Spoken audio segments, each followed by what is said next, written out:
2023년도 국가직 국어 행정학 해설 강의를 시작하겠습니다. 강의 진행에 앞서서 올해 시험에 대한 간단한 총평을 먼저 해드리려고 합니다. 23년도 행정학의 경우는 예년에 비해서 좀 어려운 수준의 문제였다 이렇게 평가할 수가 있겠습니다. 그리고 제가 진행했던 1년의 행정학 강의를 통해서 올해 행정학 시험에 대처할 수 있는 비율은 85% 정도로 보고 있습니다. 그 부분에 대해서는 강의를 진행하면서 하나하나 설명해 드리려고 합니다. 1번 문제입니다. 행정이론에 대한 설명으로 옳은 것 1번 지문부터 보시면 포스트 커브는 과학적 관리론이 아니고 귤리과 의익이라고 한 학자가 제시한 거고 틀린 지문이 되겠습니다. 이번에 보면 행정 행태로는 가치에 기반한 아니죠. 가치와 사실 중에서 사실에 기반한 이렇게 해야 되겠습니다. 틀린 지문이 되겠습니다. 3번의 신행정론은 제가 강의를 통해서 여러 번 설명드렸죠. 신행정론은 세 가지를 생각해야 된다. 하나는 왈도, 그리고 미노브룩-헤이, 그리고 사회적 형평성. 그 세 가지가 중요하다. 이런 말씀을 드린 게 있죠.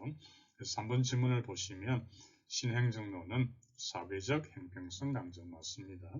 다음 4번에 보면 신공공관리론은 민간과 공공 부문의 파트너십을 강조한다. 이런 게 New Governance에 대한 설명이 되겠습니다. 틀린 지문이 되죠. 그래서 1번 문제의 답은 3번이 되겠습니다. 2번 문제는 막스 베브의 이념형 관료제에 대한 문제인데요. 이런 문제는 제가 최종 모의고사에 보시면 막스 베브의 그 이념 관료제에 대해서 제가 문제를 낸 게 있습니다. 네, 한번 보시고요. 자, 문제를 같이 보겠습니다. 베브의 이념형 1번 지문을 보시면 관료제 성립 배경이 봉건적 지배체제 확립 아니죠. 이 관료제에는 산업혁명입니다. 기반이 되는 것은 19세기 말에 산업혁명이 일어나면서 조직의 규모가 커지게 되죠. 그러니까 보다 효율적으로 조직을 운영할 필요성이 늘어나지 않겠습니까? 따라서 그때 관료제가 만들어지게 된 것이죠.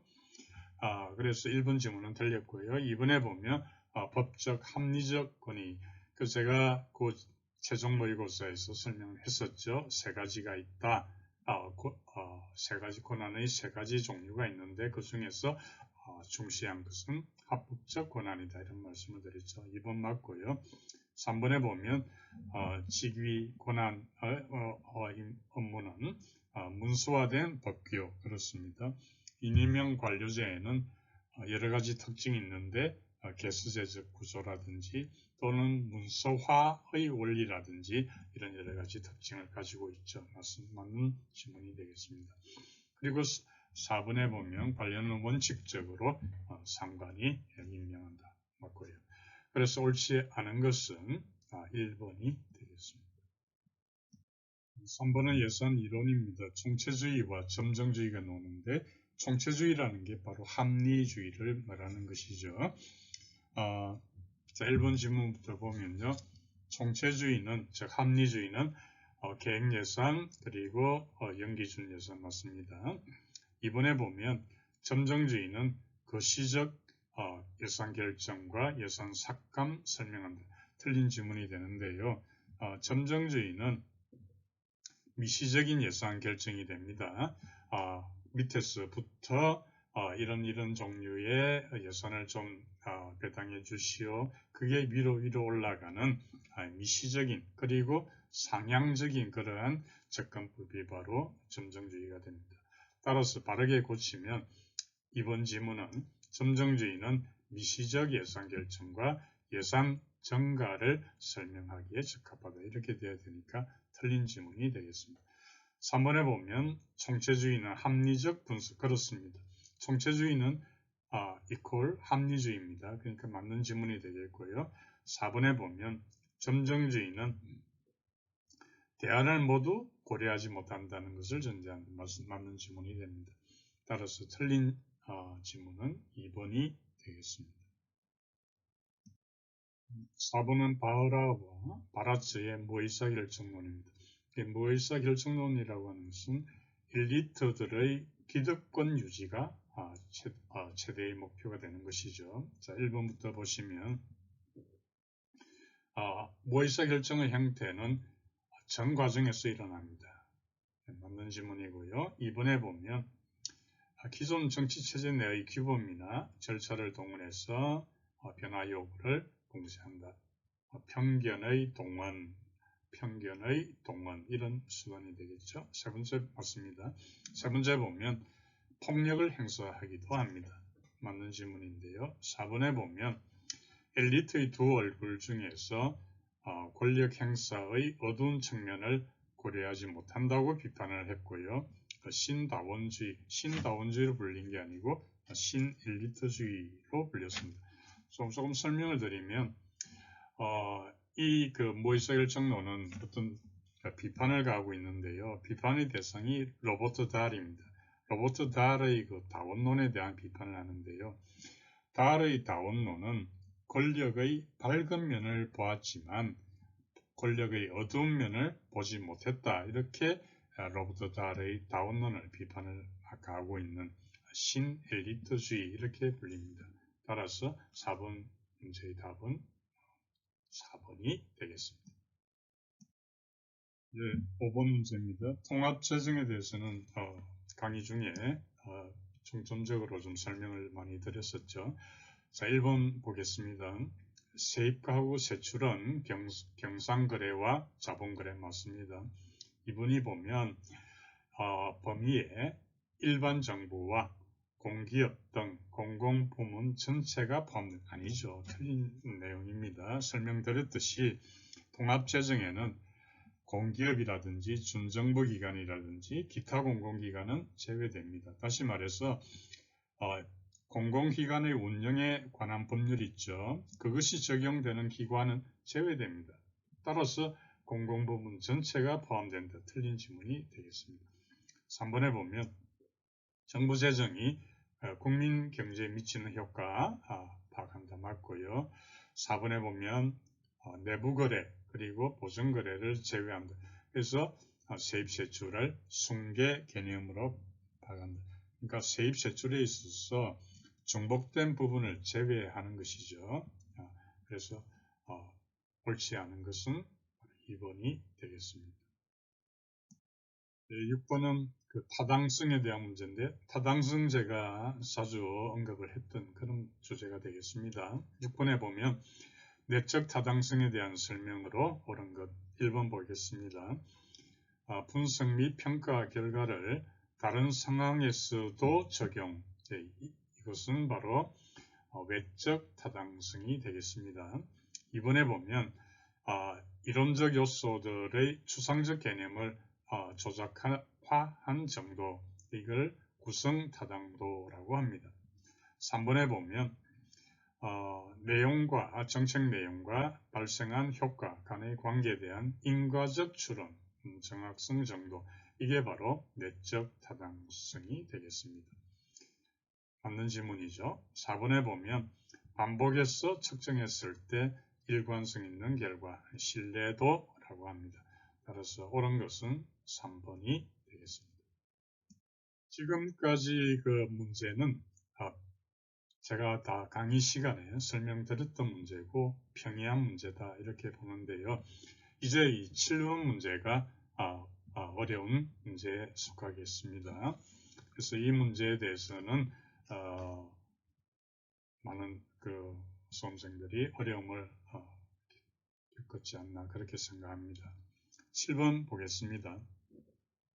인사위원회 위원으로 위촉될 수 없는 임명이나 위촉될 수 없는 사람.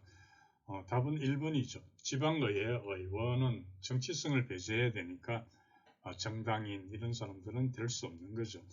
상식적으로 생각해 볼 수 있는데요. 어쨌든 어려운 문제다 이렇게 볼 수 있겠습니다. 참고로 인사위원회 위원으로 될 수 없는 사람은 2번 지문에 보면 법관, 검사 또는 변호사 자격이 있는 사람은 될 수 있고요.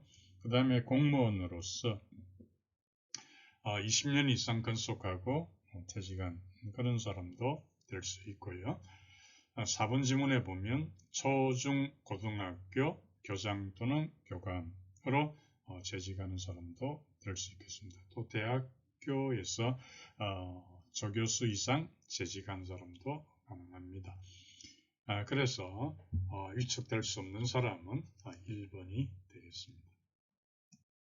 8번 조직구조인데 이런 유형도 제가 강의 중에 강조를 했던 거죠.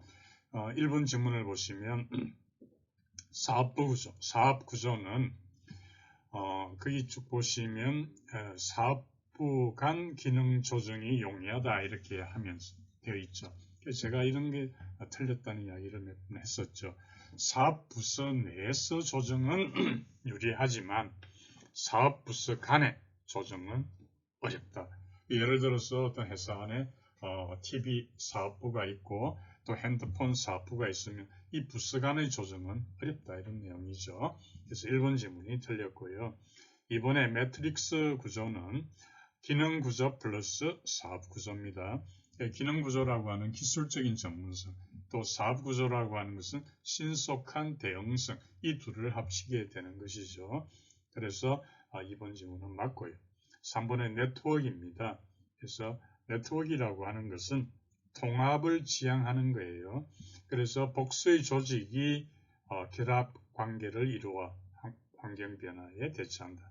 통합을 지향하는 그런 구조 맞습니다. 4번의 팀제 구조. 거기 있는 바와 같이 부서 사이의 경계를 제거해서 의사소통을 원활하게 한다. 그래서 맞고요. 옳지 않은 것은 1번이 되겠습니다.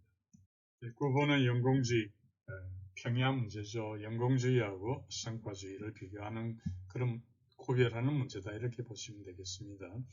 연공주의에 옳은 것은 기억부터 보겠습니다. 장기 근속으로 조직에 대한 공헌도를 높인다. 맞고요. 연에 보면 개인의 성과에 따른 보상, 이 성과주의가 해당이 되는 것이죠. 연공주의가 아니고요. 디귿에 보면 계층적 서열 구조 확립으로써 조직 내 안정감 높인다. 맞습니다. 연공주의. 그 다음 리얼 보면 조직 내 경쟁을 통해서, 그러니까 이것은 성과주의입니다.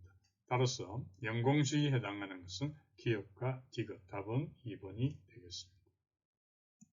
10번 문제입니다. 제가 강의 중에 이런 말 기억나시나요? 여러 가지 정책 결정 모형이 있는데 그 중에 가장 중요한 게 사이버네틱스 모형이고 그리고 또 앨리스 모형도 중요하다. 이런 말씀을 드린 게 있죠. 자, 10번 보겠습니다. 앨리슨의 그 모형에는 세 가지가 1, 2, 3가 있죠. 그래서 관료 정치 모형, 즉 모형 3에 대한 설명으로 옳은 것 보겠습니다. 1번에 보면 정책 결정은 준해결적 상태, 모델 2에 해당하는 거고요. 2번에 보면 국가 전체의 이익이나 이익을 극대화하기 위한 결정이다. 모델 1이 되겠죠. 합리 모형이 되겠죠. 3번 지문에 보시면 구성원들 간의 목표 공유 정도가 매우 낮다. 바로 이것이 정치 모형의 설명이 됩니다. 맞고요. 4번에 보면 반독립적인 하위 조직들이 느슨하게 연결, 모델 2가 되겠습니다. 답은 3번이 되겠습니다. 11번은 좀 어려운 문제였다 생각합니다. 집단 사고 특성입니다. 해당하지 않는 것 보죠. 집단 사고라고 하는 것은 그 어떤 비판적인 사고를 만약에 제시한다면 그걸 제시하는 것이죠. 그래서 집단 사고가 있게 되면은 집단 지성을 활용할 수가 없게 되는 부정적으로 보는 거다 이렇게 보시면 되겠습니다. 자, 1번 보시면 토론을 바탕으로 한 집단 지성을 활용 아니죠. 집단지성 활용을 못하게 하는 거죠. 그래서 1번이 정답이 되겠습니다. 부정적으로 제가 본다 그랬죠. 2번 보시면 만장일치의 환상이다. 또 3번에 보면 이의제기에 대한 자기 검열이다. 4번에 보면 과대평가를 해가지고 집단은 실패할 리가 없다는 환상이다. 부정적인 현상이 바로 2번, 3번, 4번이 되겠습니다. 그래서 해당하지 않는 것은 1번이 되겠습니다. 좀 어려운 문제였다 이렇게 생각합니다. 조직 이론입니다. 12번은 조직 이론인데요. 강의를 통해서 충분히 설명을 드렸었죠. 자, 1번에 보시면 구조적 상황 이론입니다. 그래서 이것은 불안정한 환경이면은 유기적이고 안정적인 환경이라면 기계적인 조직이다. 그래서 1번 지문은 맞고요. 2번에 보면 전략적 선택 이론입니다. 그 다음 줄에 관리자의 지각 차이로 상이한 선택을 할 수 있다. 그 임의론에 해당이 된다. 결정론과 임의론. 여러분 기억나시죠? 조조, 제공, 구전자 기억나시나요? 그래서 2번도 맞고요. 3번에 보면 거래 비용 이론 시험 직전에도 설명드렸죠. 시장 조직 내에서 드는 비용하고 시장에서 드는 비용을 따져가지고 조직 내의 비용이 적게 들면은 계층제 조직, 그죠? 그걸 우선한다 설명을 드렸습니다. 3번 보면 시장에서의 거래 비용이 조직의 거래 비용보다 클 경우에 내부 조직화를 선택한다. 시장의 비용이 더 드니까 시장하지 않고 시장으로 가지 않고 조직 내부에서 조직을 만든 개수제적 조직을 운영한다. 맞죠? 4번에 보면 조직군 생태학 이론입니다. 결정론이죠. 환경이 영향을 주는데 환경은 우연적인 그런 변화도 되고요. 또 계획적이고 의도적인 변화도 됩니다. 그러니까 배제된다 했으니까 틀린 지문이 되는 것입니다. 여러 가지 현재 사회에서 뭐 컴퓨터가 크게 발달해가지고 이전에 볼 수 없었던 새로운 변화 뭐 이런 것도 다 포함이 되는 것이죠. 옳지 않은 것은 4번이 되겠습니다. 13번은 직무평가 방법인데요. 수업 중에 그랬죠. 계량적인 방법은 2개, 개수적인 방법은, 비계량적인 방법은 또 2개, 이렇게 있다 설명드렸었죠. 자, 하나씩 보겠습니다. 1번에 보면 점수법, 하위 요소별 점수를 합산한다 맞고요. 2번에 분류법, 여러분들한테 그랬죠. 분류법은 등급 기준표를 기억하세요. 이렇게 설명드렸죠. 분류법, 등급 기준표 맞네요. 3번에 보면 서열법, 그래서 직무 전체의 중요도를 종합적으로 평가가 맞는데요. 4번에 보면 요소 비교법, 그래서 기준 직무와 평가할 직무를 상호 비교, 여기까지는 맞습니다. 그런데 비계량적이 아니고요. 계량적 방법이 됩니다. 따라서 옳지 않은 것은 4번이 되겠습니다. 평이한 문제가 되겠습니다. 14번 전자정부인데요. 이것도 제가 강의 시간에 강조해서 말씀드렸죠. 전자정부에 대해서는 관할부서가 행정안전부고 국가 전체에 대한 것은 과학기술정보통신부다. 이렇게 말씀드렸죠. 그렇다면 2번 보시죠. 과학기술정보통신부 장관은 행정기관의 기관별 계획을 종합해서 전자정보 기본계획을 수립. 전자정부에 관한 것은 누가? 행정안전부 장관입니다. 과기부 장관이 아니죠. 따라서 2번 지문은 바로 틀렸다 이렇게 나오는 것이죠.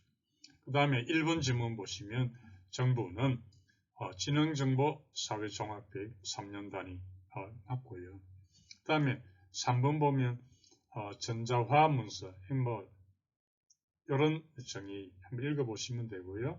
4번에 보면 지능정보와 책임관 임명 맞습니다. 그래서 옳지 않은 것은 2번이 되겠습니다. 15번에 롬잭의 그 행정 책임 유형 이것은 제가 표를 그려가면서 설명드렸죠. 외부에 있느냐, 내부에 있느냐, 또는 그리고 강하냐, 약하냐에 따라서 네 가지 칸으로 설명드렸죠. 그래서 옳지 않은 것을 보겠습니다. 1번의 결정적 책임입니다. 조직의 상명하복 맞고요. 2번에 보면 법적 책임입니다. 법적 책임이란 거와 그건 외부적인 거죠. 그런데 표준 운영 절차 이거는 내부적인 거잖아요. 맞지 않죠. 그래서 2번이 바로 옳지 않다. 3번에 보면 전문가적 책임에서 전문 직업적인 규범 중심 맞고요. 4번의 정치적 책임 기대 외부 이해관계자의 기대에 부응하는가 맞고요. 따라서 옳지 않은 것은 2번이 되겠습니다. 평이한 문제가 되겠습니다. 16번의 재정사업 성과관리 이것도 제가 설명드렸죠. 세 가지가 있다. 재정성과 목표관리제도, 그 다음이 재정사업 자율평가제도, 그리고 자율평가제도를 더 강화하는 것이 세 번째 재정사업 심청평가. 이 세 가지가 있다 이런 말씀을 드렸죠. 왜냐하면 두 번째 말씀드린 자율평가제도는 각 부처가 하니까요. 아무래도 좀 정확성에 좀 떨어질 수가 있는 거죠. 그래서 세 번째 재정사업 심청평가는 기재부 장관이 사후적으로 성과를 다시 평가하는 거다. 이렇게 말씀드렸죠. 자, 1번 보시면 재정사업 성과관리의 내용은 성과 목표관리하고 성과평가로 구성된다. 맞고요. 이번에 보면 성과 평가를 해가지고 좋지 않은 그런 경우는 좀 예산도 좀 줄이고 해야 되지 않습니까? 지출 구조조정 맞고요. 3번에 보면 재정사업 심청평가 결과 기재부 장관이 필요하다고 판단하면 재정사업 자율평가를 실시할 수 있다. 이거는 순서가 좀 거꾸로 되어 있죠. 앞에 재정사업 자율평가 결과 기재부 장관이 필요하다고 판단하면 재정사업 심청평가를 실시할 수 있다. 이렇게 순서를 바꿔야 됩니다. 틀린 지문이 되겠습니다. 4번에 보면 재정사업 자율평가는 파트, 미국 관리 예산제의 파트를 도입한 거다. 그렇게 볼 수 있습니다. 그래서 평가 결과를 예산관리처가 점검을 하는 것이죠. 그게 바로 파트가 되겠습니다. 그래서 틀린 것은 3번이 되겠습니다. 17번은 공직자 이해 충돌인데요. 이건 어려운 문제라고 생각합니다. 예, 그래서 하나씩 보겠습니다. 우리나라는 그 공직자 이해 충돌 방지법을 제정을 했고요. 이번에 보면 실제적 그리고 외견적, 잠재적 형태로 분류를 하고 있습니다. 맞고요. 3번에 보면 이해 충돌 회피에 있어서는 어느 누구도 그러한 사건의 재판관이 되어서는 안 된다. 맞고요. 근데 4번에 보면 위반 행위를 감사원 신고할 수 있습니다. 또 수사기관 신고할 수 있습니다. 국민권익위원회 신고할 수 있고요. 그 다음에 위반 행위가 발생한 기관은 제외한다는 아니죠. 위반 행위가 발생한 기관에도 신고할 수가 있습니다. 4번 지문이 틀렸는데요. 이 이해충돌 방지법이 제정된 근본적인 동기가 바로 LH공사 때문에 그렇습니다. LH가 토지주택공사죠. 그때 LH공사에 근무하는 그 직원들이 자기들이 각 알게 된 정보를 이용해서 토지 투기를 했죠. 그래서 국민들의 비난이 아주 거세었습니다. 그래서 만들어진 것이 공직자의 이해충돌 방지법입니다. 그래서 위반 행위가 발생한 기관에도 신고가 가능합니다. 옳지 않은 것은 4번이 되고요. 어려운 문제라고 생각합니다. 18번은 직위해제인데요. 이런 문제는 제가 누누이 설명을 했었죠. 직위해제와 직권면직 차이점 그리 중요하니까 다 이해를 하십시오. 이렇게 설명드렸는데요. 18번 보겠습니다. 직위해제입니다. 직위해제라고 하는 것은 공무원 신분은 보존을 시키는 거예요. 다만 직위를 부여하지 않는 거다 이렇게 봅니다. 자, 1번부터 보면 직위해제는 징계의 한 종류 아닙니다. 징계는 종류가 있고요. 거기에 들어가지 않습니다. 이번에 보면 직위해제 처분을 받은 공무원은 공무원 신분이 상실 아닙니다. 신분은 보존됩니다. 3번에 보면 직무수행 능력이 부족하거나 근무 성적이 극히 나쁜 자 가능합니다. 그렇습니다. 그 외에도 형사사건으로 기소된 자. 근데 여기서 유의해야 될 것은 형사사건으로 기소가 되면은 직위해제가 가능한데요. 다만 약식명령이 청구된 자는 제외합니다. 이건 기억하셔야 되고요.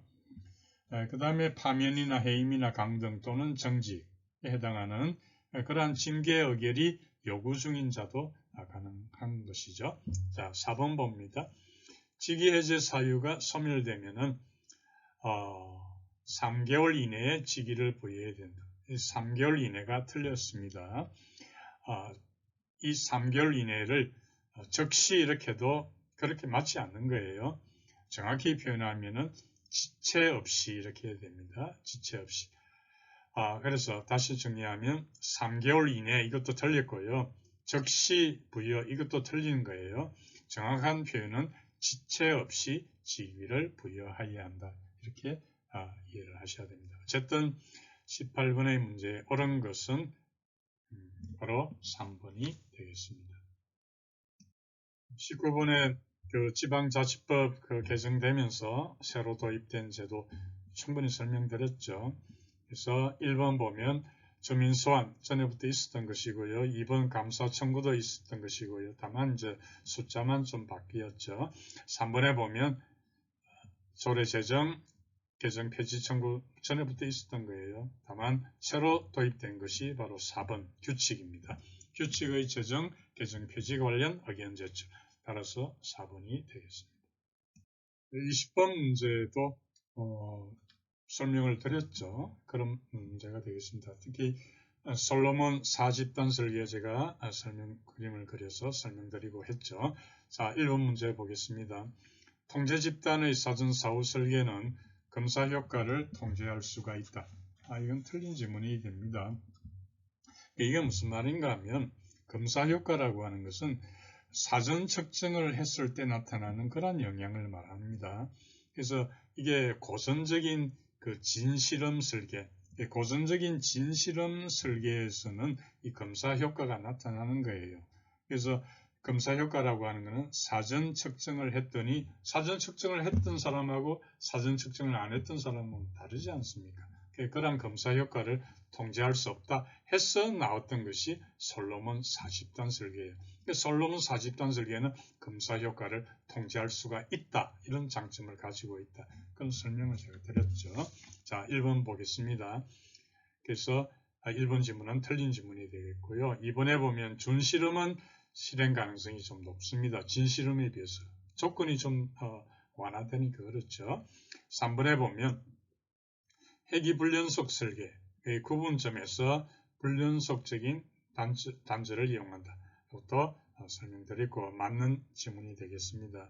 그래서 장학금을 줬을 때 나중에 이 사람들이 사회에 적응하는 성공도가 어떻게 되느냐 그 차이를 비교할 때 장학금을 받게 되면 일정한 단절을 갖게 됩니다. 단절이라는 것은 그만큼 계획이 더 올라간다는 거예요. 올라간다는 그런 내용이 되겠습니다. 그래서 그림을 가지고 설명드렸죠. 맞고요. 4번에 보면 솔로몬 4집단 설계는 집단을 4개로 구성합니다. 2개의 실험 집단, 2개의 통제 집단. 그래서 한 그룹이라는 것은 하나의 실험 집단하고 또 하나의 통제 집단, 이 한 그룹에 대해서는 사전 측정을 하고 또 다른 그룹의 그 실험 집단하고 통제 집단에 대해서는 사전 측정을 하지 않으니까 뭐를 통제할 수 있나요? 검사 효과를 통제할 수가 있는 거예요. 그래서 맞고요. 옳지 않은 것은 1번이고 그렇게 어려운 문제는 아니다 이렇게 봅니다. 이번 시험의 경우는 이제 어떤 단편적인 지식이 아니고요. 좀 더 깊이가 있고 주변 지식을 더 숙지하고 있는 그런 숙지할 필요성을 강조한 그런 시험 출제였다 이렇게 생각을 합니다. 그래서 제가 아까 이번 제가 1년에 진행했던 1년의 강의가 이번 시험에 대처할 수 있는 비율이 85%라고 말씀드린 것은 세 개 문제는 좀 어려운 문제였다. 그러니까 구체적으로 이야기하면 7번 문제, 그 인사위원회 문제, 그리고 11번 문제, 집단 사고 문제, 그리고 17번 문제, 공직자 이해 충돌 문제. 이 세 문제는 좀 어려운 문제였지만 나머지 문제들은 제가 진행했던 1년의 강의를 통해서 설명을 드렸던 문제다. 그렇게 보겠습니다. 어쨌든 결과는 좋은 결과를 나왔기를 기대합니다만 그렇지 못했다 하더라도 남은 지방직 시험에 정말 최대의 노력을 기울여서 좋은 성과 있기를 간절히 기대하겠습니다. 감사합니다.